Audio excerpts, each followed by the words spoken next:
보기 좋게 색깔을 제가 입혔어요. 내 기쁨이 너희 안에 있고 너희 기쁨이 넘치게 하려고 한다. 이게 예수님이 하신 말씀이고요. 금년 새해 첫 주일 말씀이기도 합니다.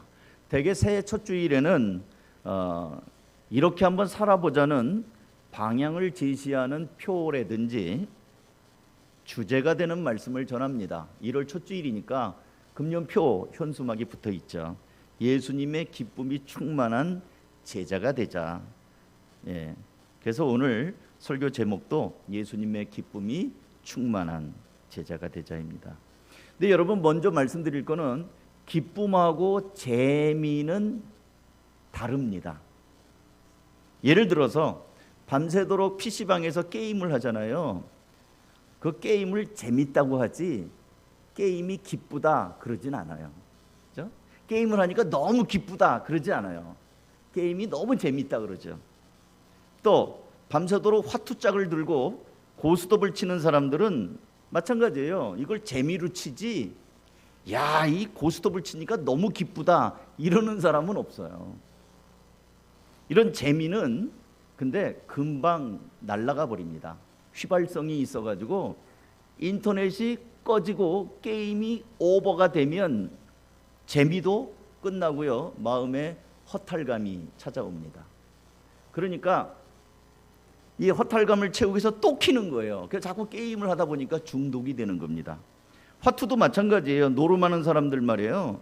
밤새도록 노름을 하는데 이거를 하면서 너무너무 기쁘다, 행복하다 그런 사람 없어요. 오히려 돈을 잃으면 그 허탈감 때문에 또 좌절감 때문에 마음이 굉장히 불행해집니다. 여러분, 강원도 정선에 카지노가 있는 거 아시죠? 거기에 집에도 못 가는 노숙자들이 많습니다. 돈 다 털리고 집에도 못 가고 떳떳하지도 못하고. 그러니까 이런 세상이 주는 재미들은 우리를 행복하게 하거나 기쁘게 하지 못해요. 그러나 예수님이 주시는 기쁨은 이 세상이 주는 재미나 즐거움이 아닙니다. 찬송가 94장 2절 여러분 아시나요? 그거 한번 띄워봐 주실래요? 주 예수보다 더 귀한 것은 없네. 이전에 즐기던 세상 일도 주 사랑하는 마음 뺏지 못해. 세상 즐거움 다 버리고 세상 자랑 다 버렸네. 세상의 즐거움, 세상의 자랑, 여러분 세상의 자랑들이 뭐예요? 나 서울대 갔어. 나 이번에 국회의원 됐거든. 그 자랑이에요. 땅 샀거든, 집 샀거든. 그 자랑이에요. 근데 그런 자랑, 그런 것도 그렇게 오래가지 않는다는 거죠. 그래서 주 예수보다 더 귀한 것은 없네. 오직 주 예수밖에 없네. 예수님이 주시는 기쁨은 이 세상이 주는 그 무엇, 그것이 세상의 즐거움이든 세상의 명예나 자랑이든 그 무엇과도 비교할 수 없고 바꿀 수 없다는 고백입니다. 성경은 이런 기쁨을 어떻게 비유하냐면 밭을 갈다가 덜커덕 무슨 소리가 나. 파보니까 보물상자가 있는 거예요. 그러니까 이 밭에 있는 보물상자를 보고 얼른 묻어놓고, 왜 그 자기 게 아니거든. 그래서 집에 가서 집 팔고 뭐 가산 다 팔아가지고 그 밭을 사잖아요. 근데 밭을 산 겁니까? 보물을 산 겁니까? 보물 산 거예요. 보물이 있는 걸 알기 때문에 모든 걸 다 올인을 하는 거죠. 또 예수님은 이렇게 말씀을 했어요. 마치 값진 진주를 하나 발견했는데 대박, 이거 끝내주는 거예요. 그러니까 진주 그 장사꾼이 알아본 거예요. 그래가지고 자기의 모든 소유를 팔아서 그 진주 하나를 사는 거예요. 이건 팔만한 거거든요. 이거를 기쁨이라고 얘기를 해요. 하나님이 주시는 기쁨. 그래서 앞서 말씀드린 것처럼 2024년도 표는 예수님의 기쁨이 충만한 제자가 되자. 우리 한번 한 목소리로 한번 해볼까요? 여기 강단 써 있어요. 시작. 예수님의 기쁨이 충만한 제자가 되자. 예수님의 기쁨이 넘치는 제자가 되자. 충만한 제자가 되자. 근거가 되는 말씀은 오늘 우리가 읽은 요한복음 15장 11절입니다. 새해부터는 세번역 성경을 강단에서 읽는 성경으로 사용한다고 했으니까 성경 말씀을 이제 같이 또 한번 읽어보겠습니다. 시작. 내가 너희에게 이런 말을 한 것은 내 기쁨이 너희 안에 있고 또 너희의 기쁨이 넘치게 하려는 것이다. 누가 말했다고요? 예수님이 말씀한 거예요. 그러니까 예수님의 의도, 제가 송구영신 예배 때 말씀드렸어요. 우리는 예수 믿는 것, 예수님 하면 맨날 그 가시면류관 써서 피가 철철 흐르고 채찍 맞은 예수, 비참한 예수만 많이 이미지가 되다 보니까 예수 믿는 사람이 행복하고 즐거운 것에 대한 뭔가 말씀을 들은 것도 없는 것 같고, 이렇게 살아도 되나? 내가 이렇게 행복해도 되나?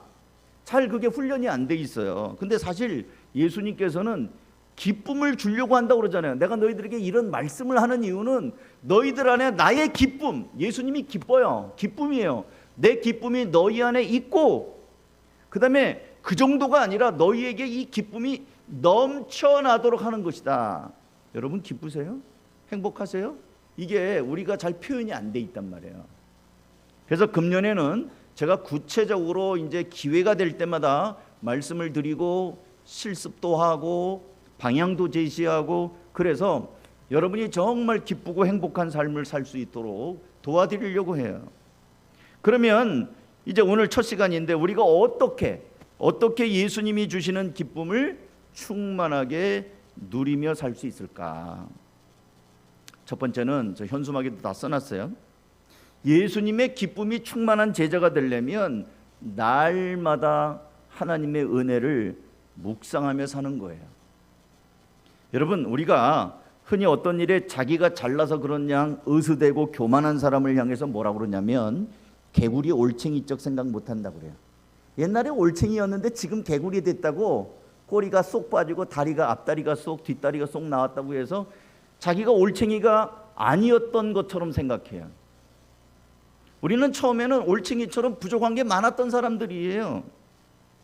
그런가 하면 받은 바 은혜와 사랑을 모르는 사람을 향해서 괘씸하게 하면서 사자성어로 뭐라고 그러냐면 배은망덕한 자라고 그래요. 그 욕이에요. 저런 배은망덕한 놈 같으니라고. 이건 무슨 말이야? 배은, 은혜를 배신한 거예요. 망덕, 망자가 잊어버린 거잖아요. 덕, 하나님의 사랑, 이런 것들을 잊어버린 거예요. 하나님의 사랑을 잊어버리니까 배신자가 되는 거예요. 성경은 하나님의 은혜를 잊은 자들에 대해서 이사야서 1장 3절에 이렇게 말을 하고 있습니다. 소도 제 임자를 알고 나귀도 주인이 저를 어떻게 먹여 키우는지를 알건만은 이스라엘은 알지 못하고 나의 백성은 깨닫지 못하는구나. 하나님의 은혜를 잃어버린 사람은 소나 나귀, 짐승맛도 못한 사람이라는 겁니다. 이런 사람은 기쁨이 아니라 원망과 불평, 근심과 불안이 그 자리에 가득할 수밖에 없습니다. 하나님의 자녀들은 예수님께서 내게 베풀어 주신 은혜와 복을 묵상하면서 생각합니다. 그리고 그 은혜와 복 때문에 어려움 중에도 낙심하지 않아요. 찬송가 429장입니다. 많이 알죠? 세상 모든 풍파 너를 흔들어 약한 마음 낙심하게 될 때 내려주신 주의 복을 세어라, 주의 크신 복을 내가 알리라. 노래로 불러드리고 싶은데 이게 아침부터 여러분의 귀를 피곤하게 할까봐. 세상 근심 걱정 너를 누르고 십자가를 등에 지고 나아갈 때 주가 내게 주신 복을 세어라, 두려움 없이 항상 찬송하리라. 세상 권세 너의 앞길 막을 때 주만 믿고 낙심하지 말아라. 천사들이 너를 보호하리니 염려 없이 앞만 보고 나아가라. 후렴은 다 같이 한번 노래로 불러보겠습니다. 시작. 받은 복 세어 보아라, 크신 복을 내가 알리라. 받은 복을 세어 보아라, 주의 크신 복을. 다시 한번 후렴 시작. 받은 복을 세어 보아라, 크신 복을 내가 알리라. 받은 복을 세어 보아라, 주의 크신 복을 내가 알리. 여러분, 이 기쁨이 충만하려면은요, 없는 걸 보는 게 아니에요. 지금까지 인도하신 하나님, 여러분 여기 있는 사람들 중에 아무리 없어도 엄마 뱃속에 다 벌거벗고 나온 사람입니다. 여러분 금반지 하나 끼고 나온 사람 있어요? 금수저 물고 나온 사람 있어요? 벌거벗고 태어났는데 여러분 지금 두툼하게 5리터 팍가도 있고 그렇잖아요. 하나님이 우리에게 주신 걸 생각하면 나는 왜 이게 있어 없어 이런 거 얘기할 게 아니에요. 그러니까 기쁨이 충만한 삶을 살려면 주님이 내게 주신 은혜가 무엇인가 하는 것을 곰곰이 생각해 보는 거예요. 받은 복을 쉬어보는 거예요. 그러면은 하나님이 나를 사랑하셨구나. 거기로부터 우리는 기쁨이 나오는 거예요. 그래서 여러분 날마다 주님의 은혜를 묵상한다는 말은 하나님이 내게 주신 것이 뭐가 있을까? 가족이 있어요. 배우자가 있는 분들은 너무너무 감사하셔야 됩니다. 지금 결혼 못하는 사람들 너무 많아요. 옆에 아내나 남편을 보고 당신 때문에 내가 산다라고 얘기해주세요. 당신 때문에 얘기해 주세요. 하세요. 지금 실천이에요. 여러분 아내들에 대해서 고마워요? 남편에 대해서 고맙습니까? 자녀가 있는 것에서 감사해요? 자녀 없는 사람들도 많아요. 두 번째는 예수님의 기쁨이 가득한 제자로 살기 위해서는 하루에 3가지 이상 주님께 감사하는, 따라서 합니다. 하루에 3가지 이상 감사하자. 여러분 이제 감사할 때 어떤 일이 일어나는지는 제가 그동안 많이 말씀드렸어요. 감사절에도 말씀을 드렸고 많이 말씀드렸기 때문에 재탕하지 않겠습니다. 근데 오늘은 감사할 때 기쁨하고 어떤 관계가 있는가 그거를 다시 다른 말씀으로 드릴게요. 제가 며칠 전에 신문을 봤는데 이런 이야기가 있더라고요. 이 어른들을 위한 영어 동화예요. 신문 컬럼이. 거기에 무슨 얘기가 있냐면 어떤 시골 마을에서 일어난 일이랍니다. 당나귀 한 마리가 당나귀 한 마리가 물 없는 우물에 빠졌대요. 어쩌다가 이 당나귀가 우물에 빠졌는지는 모를 일이나 깊은 그 우물에 당나귀가 빠졌대요. 그 좁은 우물에. 그러니까 이 당나귀를 이렇게 꺼내야 되는데 이걸 어떻게 꺼내겠어요? 사람이면 밧줄 내려갖고 야 이거 잡아야 하고 올라오지만 그 짐승 당나귀를 어떻게 그걸 꺼내겠어요? 어떻게 꺼낼래요? 좁은데. 이 당나귀는 꺽꺽하고 우는 거예요. 살려달라고, 나 죽는다고. 그 우물에서 누가 꺼내요? 깊은 군데, 바닥이 깊은데. 그러니까 당나귀가 꺽꺽하고 우니까 주인이 뭔 소린가 하고 나와 보니까 이 기가 막힌 상황이 된 거예요.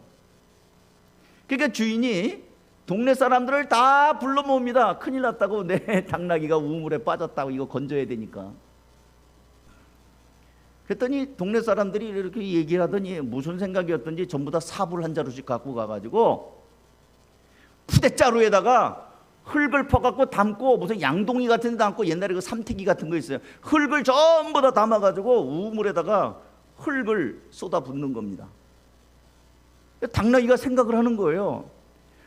나 꺼내달라고 울었는데 저 매정한 주인이 나를 생매장하려고 하는구나. 저 인정머리 없는 주인 같으니라고. 인정머리 없는 인간들 같으니라고. 살려달라고 우는데 거기다가 막 매장하려고 막 흙을 붓는 줄로 아는 거예요. 근데 이상한 일이 일어났습니다.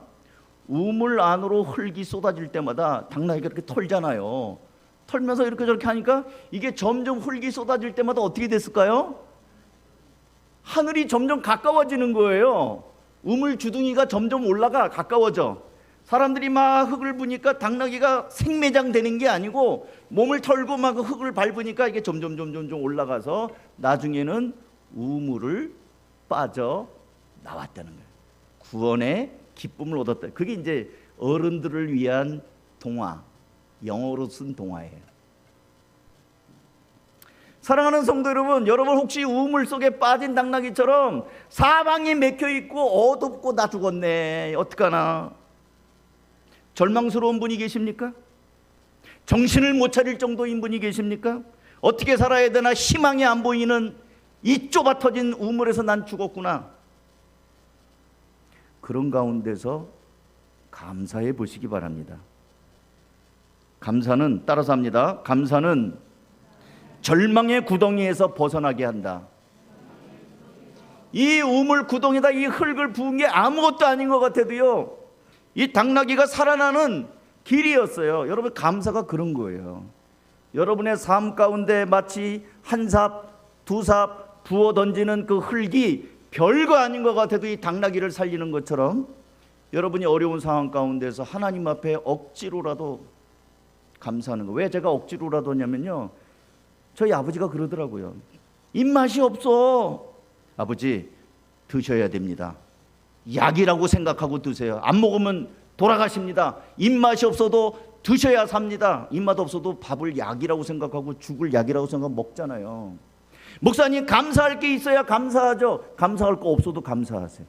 억지로라도 감사하세요. 잘 생각해 보세요. 감사할 게 없기는 왜 없어요? 안 보이는 거지. 잘 생각해 보세요. 건강 주신 것도 제가 지난 시간에 말씀드렸잖아요. 심장이 펄떡펄떡 뛰는 것도요, 우리 손이 처남 얘기하면서 말씀 안 드렸어요? 2,500만 원 들었다니까요. 일주일 입원하는데.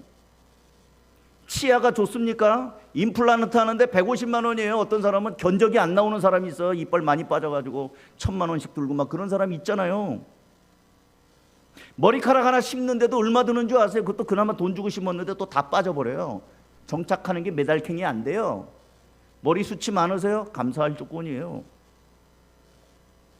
안경 안 쓰시는 분들 감사하셔야 돼요. 안경 쓰면 라면 한 그릇 먹을래도 앞에 약해갖고 라면도 제대로 못 먹어요. 추웠다가 따뜻한 데 들어와 보세요. 그냥 반 맹인이 돼버려요. 뿌얘져가지고. 안경 안 쓰는 게 얼마나 감사한 건데요. 없다고 하지 마세요. 그래서 마치 웅덩이에, 이 구덩이에 한 삽씩 한 삽씩 죽는 줄 알았더니 그게 살리는 것처럼, 여러분, 감사할 때 하나님께서 기쁨이 가득한 인생으로, 절망 속에서도 하나님이 열어주는 소망의 길로 인도하신다는 거예요. 감사는 절망의 구덩이에 쏟아붓는 기쁨의 재료가 됩니다. 그런 면에서 우리가 날마다 읽는 바이블 타임 있잖아요. 우리 청소년부터 우리는 그 작년에 이르기까지 바이블 타임 다 자기가 자기 돈 주고 억지로 한 게 아니고 자기 돈 주고 신청해서 하는 거 아닙니까? 거기에 보면은 하루에 3가지 감사하게 돼 있어요. 그러면 한 달이면 3, 3은 9, 90번을 감사해요. 1년이면 몇 번을 감사합니까? 1000번을 넘게 감사해요. 여러분, 1000번을 넘게 감사한다는 거, 이슬비에 옷을 젖고 천마 밑에 낙숫물이 바위를 뚫듯이 우리가 감사할 때 하나님께서 놀랍게 주시는 은혜와 변화가 있는 거예요. 기쁨이 있습니다. 그거 대수롭게 여기지 마십시오. 제 아내가 저한테 물어봐요. 여보, 당신은 오늘 뭐 감사할 거야? 바이블 타임 하면서 저한테 물어봐요. 그래갖고 어떤 거는 서로 같이 감사해요. 그렇지. 어제 오후 4시에 순천 갔다 왔어요. 안철호 성도님 상가가, 우리는 호남 사람들이 많아갖고 다 멀어요. 그래서 순천까지 갔다 왔는데 오는데 또 눈이 오네. 아우, 긴장이 다. 이 차에 10명이 탔어요. 승합차에. 나는 10명의 생명을 지금 담보하고 지금 운전하고 있는 거예요. 그래서 브레이크를 또 밟으면 미끄러지면 안 되니까 안 밟으면서 살살 또 와야지. 또 너무 살살 오면 또 집에 또 날 새니까 또 적당히는 밟아야 되고. 그렇게 오면서 집에 딱 와가지고 하나님 앞에 바이블 타임 그 시간에 했어요. 아침에 새벽에는 앞에 거 하고 감사는 저녁에 하는데 그날은 늦으니까 쓰는 거예요. 안전하게 오게 하신 거 감사하고, 미끄러운 길 안 미끄럽게 오게 해서 감사하고, 감사하는 거예요. 그게 계속 쌓이잖아요. 기쁨이 저절로 가득한 인생이 되는 거예요. 날마다 여러분 바이블 타임 감사한 거 꾸준히 쓰세요. 마지막으로, 예수님의 기쁨이 가득한 삶은, 지금 오늘 제가 이 설교 저기 하나씩 다 있는 거 저거 얘기하는 거예요. 하루에 한 번 이상 누군가에게 기쁨을 흘려보내는 겁니다. 이게 좀 이제 숙제예요. 금년의 숙제로 드리는 말씀입니다. 자, 보세요. 요한복음 15장 11절 다시 읽습니다. 내가 너희에게 이런 말을 한 것은 내 기쁨이 너희 안에 있을 뿐만 아니라 뭐예요? 또 너희의 기쁨이 넘치게 하려는. 왜 넘치죠? 넘쳐서 뭐 하려고? 여러분, 내 기쁨이 넘쳐서 뭐 하려고요? 누구에게 넘쳐요? 이 넘친다는 거는 다른 사람들에게 내 기쁨을 나누는 거예요. 여러분, 예수님의 첫 이적이 갈릴리 가나 혼인잔치집에서 포도주가 떨어졌잖아요. 어머니가 포도주가 떨어졌네. 그러니까 예수님이 그 하인들에게 어머니가 얘기한 대로 야, 예수님이 무슨 말씀을 하시든지 다 들어라. 조금 있다가 예수님이 항아리에다 물을 채우라고 말합니다. 성경 그대로 읽어드릴게요. 요한복음 2장 7절. 예수께서 일꾼들에게 말씀하셨다. 이 항아리에 물을 채워라. 그래서 그들은 항아리마다 물을 가득 채웠다. 예수께서 그들에게 말씀하시기를 이제는 떠서 잔치를 맡은 이에게 가져다 주어라 하시니 그들이 그대로 하였다. 항아리에다 물을 분 거예요. 가득. 그리고 떠서 갖다 주래요. 9절. 잔치를 맡은 이는 포도주로 변한 물을 맛보고 그것이 어디서 났는지 알지 못하였으나 물을 떠온 일꾼들은 알았다. 그래서 잔치를 맡은 이는 신랑을 불러서 그에게 말하기를 누구든지 먼저 좋은 포도주를 내놓고 손님들이 취한 뒤에 덜 좋은 걸 내놓는데 그대는 이렇게 좋은 포도주를 지금까지 남겨두었구려 하였다. 여러분, 하인들이 예수님의 말씀에 순종해서 항아리에 물을 가득 채웠습니다. 그런데 예수님께서는 가득 채워진 이 물을 떠다가 다른 사람들에게 가져다 주라고 합니다. 한번 입장 바꿔놓고 이렇게 생각을 해보세요. 만약에 안 떠다 줬으면, 싫어요, 바빠요, 안 떠다 줬으면 어떻게 됐을까요? 뭐 물로 포도주 만드나 마나지 뭐. 만들면 뭐예요? 나눠주지 않는 포도주, 아무리 좋은 포도주 잔뜩 만들어 놓으면 무슨 의미가 있어요? 가득 있는 거를 나눠줄 때 기적이 되고 의미가 있고 하나님의 아들이 드러나는 거예요. 여러분, 주님이 여러분에게 주신 은혜, 어떤 사람 목사님 간증만 시키지 마세요. 다른 건 다 하겠는데요. 간증시키는 바람에 상공부에 부담돼. 뭐가 부담돼요? 간증하라고 그럴까 봐 부담돼요. 이 간증은요, 하나님께 영광을 돌리는 거예요. 의미가 있는 거예요. 나눠주는 거예요. 기쁨을 넘치게 하는 거예요. 내가 은혜 받은 걸 나누는 거란 말이죠. 나누지 않는 포도주는 아무 의미도 없고 아무 일도 일어나지 않을 것입니다. 예수님께서는 우리 모두가 예수님의 기쁨을 누리며 살기를 원하십니다. 그리고 여기서 그치는 것이 아니라 한 걸음 더 나아가서 이 기쁨이 넘쳐서 주변으로 흘러가기를 원하는 겁니다. 여러분, 질문할게요. 다 생각해 보세요. 대답은 하지 마시고 속으로 생각해 보세요. 여러분의 친구나 여러분이 가까이 아는 사람들이 여러분이 예수 믿는 사람이라는 거 아세요? 너 교회 다녔냐? 세상 깜짝 놀라면서 너 교회 다녔어? 혹시 그런 건 아니에요? 여러분의 직장 동료가 여러분이 예수 믿는다는 거 아세요? 들통 안 난 거 아니에요? 혹시 예수 믿는 거 비밀로 한 거 아니에요? 기쁨이 넘쳐야 되는데 통조림처럼 꽉 해갖고 냄새도 안 나는 사람들이 있어요. 예수 냄새도 안 나는 사람. 그 사람은 예수 믿는 사람 아닙니다. 예수를 믿으면 전하지 않고는 견딜 수가 없는 게 정상이에요.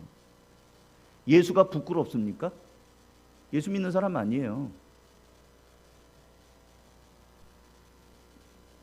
요한복음 15장 11절 다시 봅니다. 오늘 본문이니까 1년 내내 우리가 주제가 되는 말씀이기 때문에 내가 너희에게 이런 말을 하는 것은 내 기쁨이 너희 안에 있게 하고 또 너희의 기쁨이 넘치게 하려는 것이다. 그렇다면 어떻게 이 기쁨을 흘러 넘치게 할 수 있을까요? 그것은 우리가 의식적으로 다른 사람들을 섬기며 다른 사람들을 기쁘게 해주는 겁니다. 사람을 기쁘게 해주는 거예요. 그렇다고 해서 그럼 목사님 하라는 대로 다 해줘야 됩니까? 다른 사람이 술 사달라면 술 사주고 청소년들이 아저씨 담배 한 강만 사다 주세요. 그럼 그래 내가 너를 기쁘게 하마. 그래서 담배 사다 주는 것이 그런 심부름 하라는 건 줄 아세요? 그거 아닙니다. 그건 다른 사람을 기쁘게 하는 것이 아니라 죄짓게 만드는 거예요. 여기서 다른 사람을 기쁘게 하라는 것은 우리가 받은 바 하나님의 사랑을 그 사람에게 흘려보내라는 것입니다. 사도 바울은 이렇게 말합니다. 사도행전 20장 35절. 방송질 잘 따라오고 있습니까? 사도행전 20장 35절. 나는 모든 일에 여러분에게 본을 보였습니다. 이렇게 힘써 일해서 약한 사람을 도와주는 것이 마땅합니다. 그리고 주 예수께서 친히 주는 것이 받는 것보다 복이 있다 하신 말씀을 반드시 명심해야 합니다. 예수님께서 말씀하기를 주는 것이 받는 것보다 복이 있다고 하셨습니다. 이 말씀은 세상 사람들이 갖고 있는 가치관하고는 정반대예요.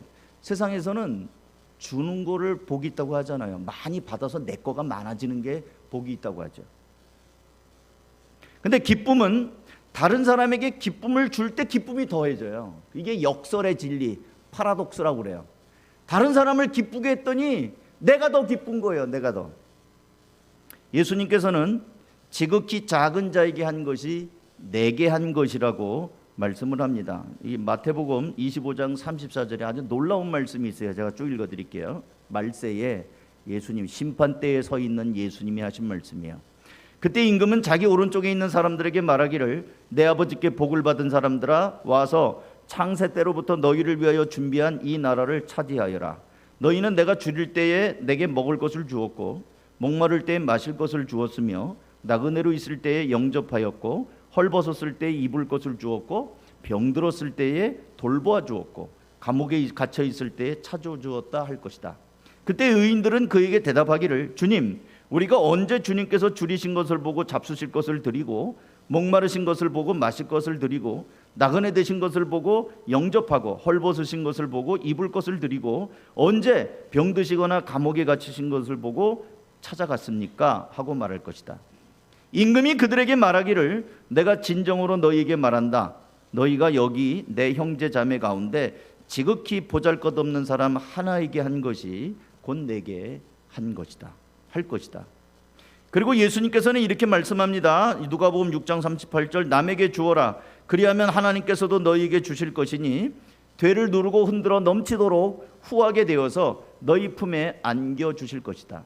너희가 되질하여 주는 그 되로 너희에게 도로 되어 주실 것이다. 이 대박 말이에요. 내가 대박을 큰 대박 쓰면요 큰 대박으로 담아 주실 것이고 간장 종지로 담아주면 간장 종지에다 담아 주실 거예요. 행한 대로 이 기쁨을 다른 사람들에게 이 기쁨을 전해주는 거예요. 이 섬김으로 전해주는 겁니다. 사랑하는 성도 여러분, 이제 새로 밝아온 2024년에는 내가 내 것을 챙김으로 얻는 즐거움이 아니라 하나님이 나를 통해서 부어주시는 기쁨, 내가 너에게 기쁨을 준다 뿐만 아니라 세상에서 줄 수 없는 이 기쁨이 가득한 삶이 될 뿐만 아니라 흘러 넘치는 삶, 누군가에게 기쁨이 되어주는 삶, 나 때문에 저 사람이 행복해진다면 얼마나 좋고, 이게 성도의 삶인 거죠. 소금이 녹음으로 그 국그릇이, 그 찌개 그릇이 맛있어져요. 여러분이 세상에 소금이라고 했는데 하나도 안 짜. 왜요? 그 비닐봉지에 꼭꼭 밀봉했기 때문에 안 짜요. 터져야 되는데, 아니면 안 녹았어. 녹지 않으니까 그냥 자아가 시퍼렇게 살아있어가지고 녹아지지 않으니까 맛이 안 나는 거예요. 이제 말씀을 맺습니다. 다시 처음으로 돌아가서요, 주님이 주신 기쁨은 하나님의 뜻이에요. 항상 기뻐하라, 쉬지 말고 기도하라, 범사에 감사하라. 첫 번째 항상 기뻐하라잖아요. 이는 그리스도 예수 안에서 너희를 향하신 하나님의 뜻이니라. 기뻐하는 건 뜻이에요. 그리고 기뻐하는 건 하나님의 명령이라고 말씀을 드렸어요. 오늘은 이 기쁨이 주님께서 주시는 것이고, 주님은 나 혼자만 기뻐하는 걸로 끝나는 것이 아니라 흘러 넘치기를 원하십니다. 이 기쁨을 왜 우리가 못 누리고 있는가? 세상에 쩔어 살아서 그래요. 주님이 주신 은혜, 주님이 베푸신 사랑, 이걸 한번 세어보시면 이렇게 인도하셨구나. 저절로 감사하고 기쁨이 있는데 그걸 안 하는 거예요. 그리고 또 하나님 앞에 감사에 너무 인색해요. 감사할 때 주시는 기쁨이 있어요. 다른 사람에게 또 섬기면서 기쁨을 흘려보내는 삶. 금년 한번 이렇게 실천해 보자고요. 그래서 우리 한가족교회 성도들 모두 기쁨이 가득한 삶, 얼굴만 봐도 기쁘고 정말 맨날 어떻게 사나 하고 그냥 그 너무 찌드는 것이 아니라 주님이 주신 풍성한 기쁨이 가득한 삶으로 한번 살아내는, 다음 주에도 또 제가 다른 말씀을 드릴 건데요, 기쁨으로 살아내는 삶이 되기를, 주의 은혜가 충만하기를 주님의 이름으로 축원합니다. 기도하겠습니다. 사랑하는 성도 여러분, 이제 잠시 1분 정도 조용히 침묵하며 들으신 말씀을 생각하는 시간을 갖겠습니다. 제가 막 지금 쏟아내듯이 설교를 했는데요, 우리가 말씀을 아무리 많이 듣는다 하더라도 주님 앞에 그 말씀에 반응하지 않는다면 그저 잠시 나를 스쳐가는 바람처럼 그 말씀이 나와는 아무 상관이 없을 겁니다. 하나님은 여러분이 인격적으로 반응하기를 기대하십니다. 한 가지 말씀이라도 마음에 와닿는 말씀이 있습니까? 그 말씀을 붙잡고 그 말씀대로 살겠노라는 마음의 결심을 하시기 바랍니다.